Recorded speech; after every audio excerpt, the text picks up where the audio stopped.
Hello, my Italian food fanatics. Today, we're going to make a seared swordfish with a Salmoriglio sauce. If you don't know what that is, it's a very simple sauce. This is totally Sicilian, that's made with olive oil, lemon juice, celery tops, celery leaves, fresh oregano, and fresh parsley, and some garlic. And by virtue of the fact that they're using the celery tops, you can totally tell it's Italian because it's complete utilization of everything that you may have in the kitchen. You don't want to throw those celery tops out. Oh, God forbid. So they figured out a way to make a really great sauce and incorporate these items that would normally be thrown out. So, without any further ado, please hit the thumbs up button, subscribe, ring the bell, share with your friends, leave a comment down below if you have an extra second to do so. I love nice comments. So now, without any further ado, let's get into the kitchen and make this beautifully simple, but not simplistic, elegant swordfish from Sicily. All right, let's get started. For our seared swordfish with Salmoriglio sauce, we're going to need some swordfish. So this is a nice steak. I've trimmed it and I've dried it off a little bit. And we're going to salt this in just a second. You know me, I don't like to put pepper on anything that we're going to cook. And since it's going to be seared, we don't want the pepper to burn. So what we'll do is we'll first salt this and we'll let it seep into the flesh of the fish because it's pretty thick. And I'm using a Maldon salt here. I just happen to have it close by.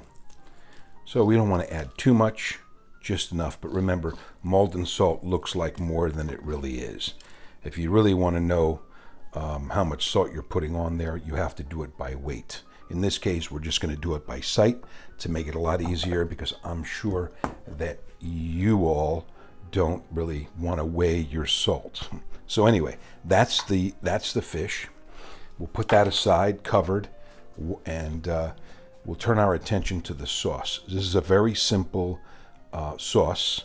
Salmoriglio is made with a little bit of olive oil. Of course, we have salt and pepper. We have a lemon, garlic. I'm going to use lemon juice. We have parsley, flat leaf parsley, oregano, and celery tops. And that's it. These all mixed together make a beautiful sauce that's put on top of the swordfish. It's Sicilian, it's simple, and it's elegant. So we're going to now turn our attention to fabricating all these. We need to wash and chop everything, and the garlic has to be minced very, very fine. In fact, I'm going to make it into a paste, and I'll show you how to do that in a moment. All right, I've gone ahead and chopped these up. That's our celery tops. This is our parsley and our oregano. Now it's time to deal with the garlic. Just one clove, because we don't want it to overpower everything. I'm going to cut the ends off like this.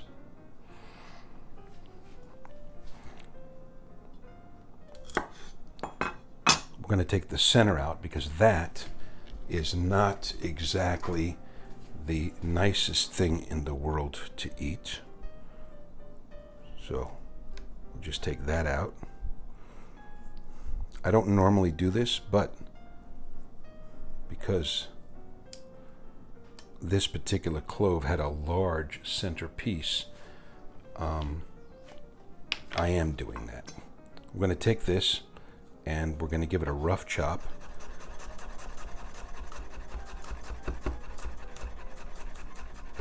Just like this. Got to be careful of your fingers, of course. And then what we're going to do, once it's chopped up, is we're going to add a little bit of salt. In fact, we're going to use that Maldon salt. And the reason why we want to use it is because it's very coarse.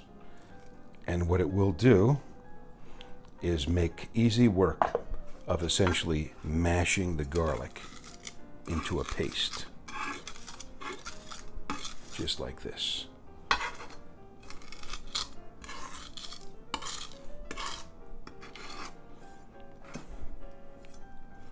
and then mash it.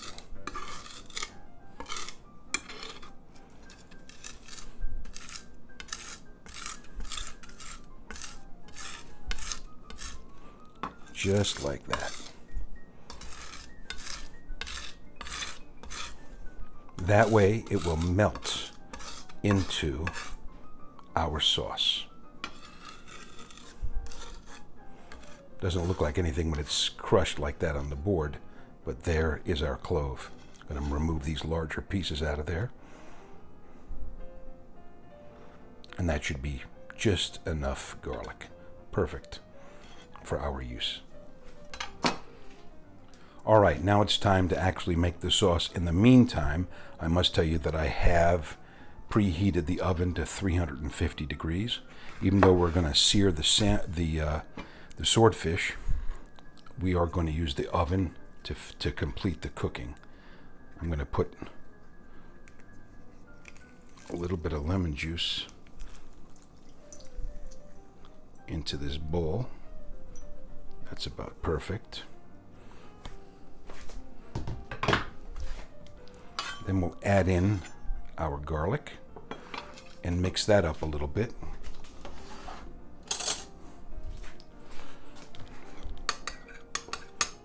So it sort of melts itself in here.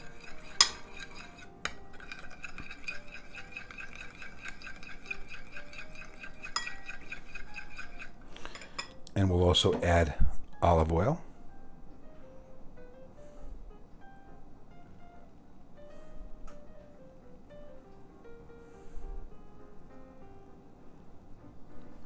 Perfect.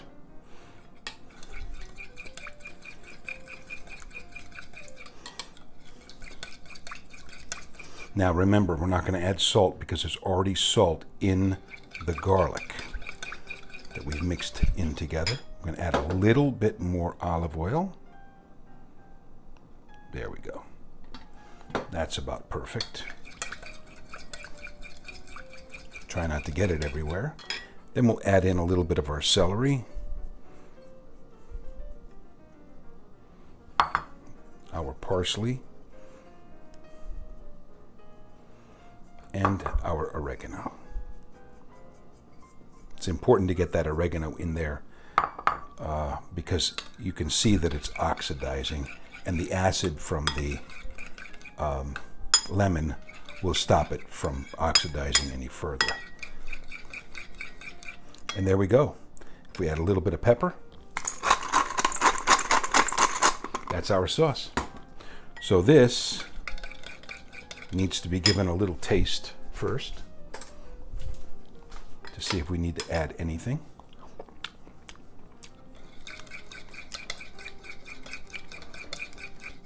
That's actually quite nice.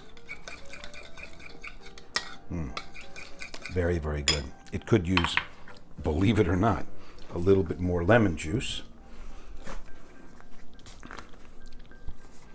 And again, you know, people are like, well, how much lemon juice? How much olive oil? How much this? How much that?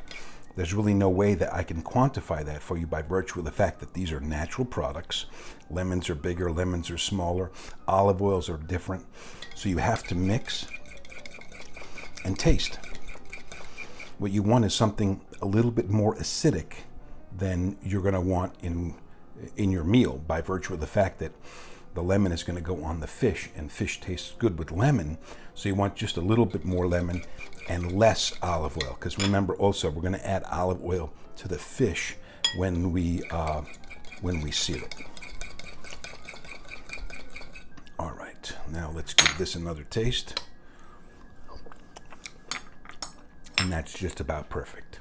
All right, now it's time to turn our attention to the fish and to the stove. All right, what I have here is a cast iron grill that you can buy, or you can use just a regular cast iron pan.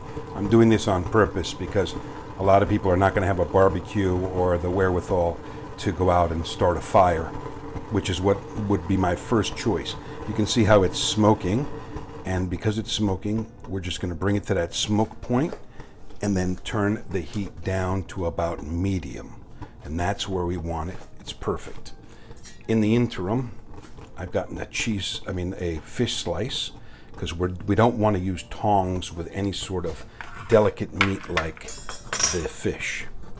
So now I'll just take, you can't see it here, but I'm rubbing the fish fillet with some olive oil. All right, pretty generous, and we're just going to lay it on here like this.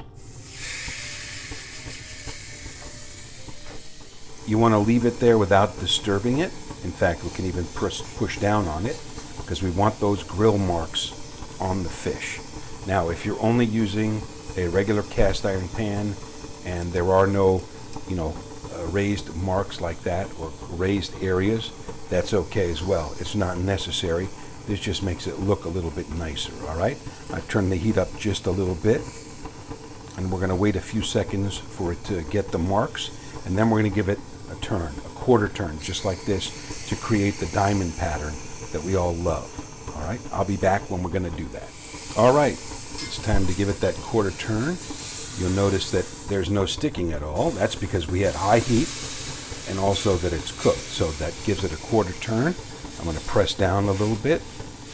Now I've trimmed the whole thing, and there's a reason for that. Is because if we leave the skin on and other sinews and things like that, it will seize up. It will not be flat. So we have sacrificed a little bit of the fish as far as the meat is concerned, a tiny little bit, it's negligible, for the beauty of what we're gonna have in just a second. All right? I'll be back when it's time to turn it over. All right, now let's turn this over. Be very gentle. And look at the grill marks that we get there. That, if you can see it, that looks pretty cool. And that's the way you make those marks, just a quarter turn. We're going to let it cook the rest of the way through. You can see it's almost done. And we're going to press down on it just a little bit, so that all of the areas get in contact with the cast iron. And all right, it's time now to take it off. Turn the heat down, and we are going to put it on our little sheet pan. Now you'll notice, if you look carefully, you can see that the center of the fish is still not cooked. All right, so what we're going to do is we're going to put it in that 350-degree oven for about 3 or 4 minutes to finish off the job. All right, here is our fish. It's literally perfectly cooked. If you look at the side, it's going to be translucent. And we're just going to let it rest for maybe a couple of minutes, and then we'll plate it up.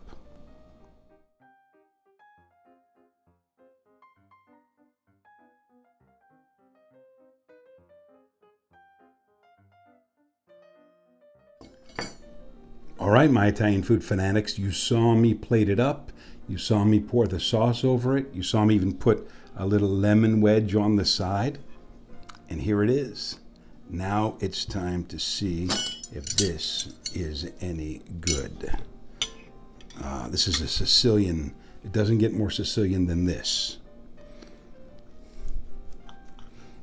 And very, very Italian in the sense that they're using celery leaves and full utilization of everything you're going to have around the house. Wow. If I look inside of there, the swordfish is still juicy on the inside. It's literally perfectly cooked.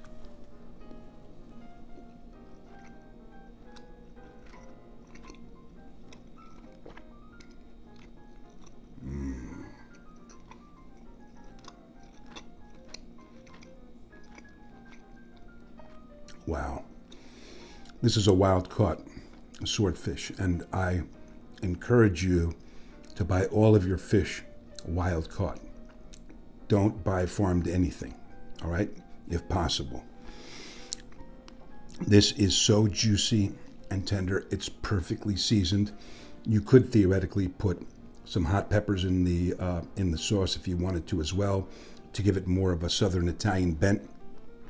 But I believe that you shouldn't do that by virtue of the fact that swordfish is a very, very delicate fish, and that too much of anything is going to take away from the subtle flavors that we're going for here.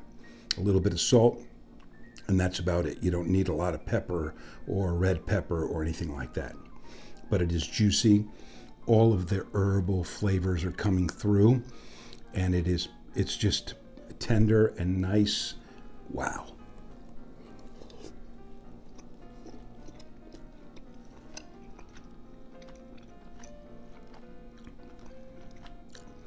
If you had this piece of fish in a restaurant these days, it'd run you $45. Of course, they're going to give you some vegetables with it as well, but you know, what are vegetables worth? In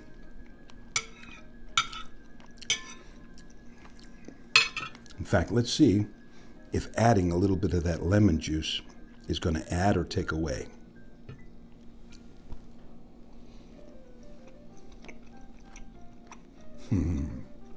Wow. Even better, just a tiny bit. Try this sauce. You can literally put it on anything, but it goes really, really well with seafood, with a nice seared, or even better, if you put it on charcoal to get that smoky flavor in there. That adds another dimension. The reason I did it this way is because I don't know if you have a grill at home or what have you. If you live in an apartment, you may not be able to do that, but you can certainly grill on your stovetop or use a cast iron skillet and cook it that way. So I'm trying to reach everybody here. I don't want to be exclusive. I want to be inclusive. With that said, please hit the thumbs up button, subscribe, ring the bell, share with your friends, leave a comment down below if you're so inclined, if you have a moment to do so. I appreciate that. And if you've made a dish that's been inspired by something I've made on my channel, catch me on social media at Chef Argenti on Instagram. Send me a picture of the dish that you made along with your name, and I'll feature you on a new episode or a future episode of Italian Food Fanatics. With that said, thank you very much for your viewership. I appreciate the time you put into my channel. Thank you very, very much. And no matter where you are in the world, I hope that you're having a great day. I'll see you in the next video. Bye-bye.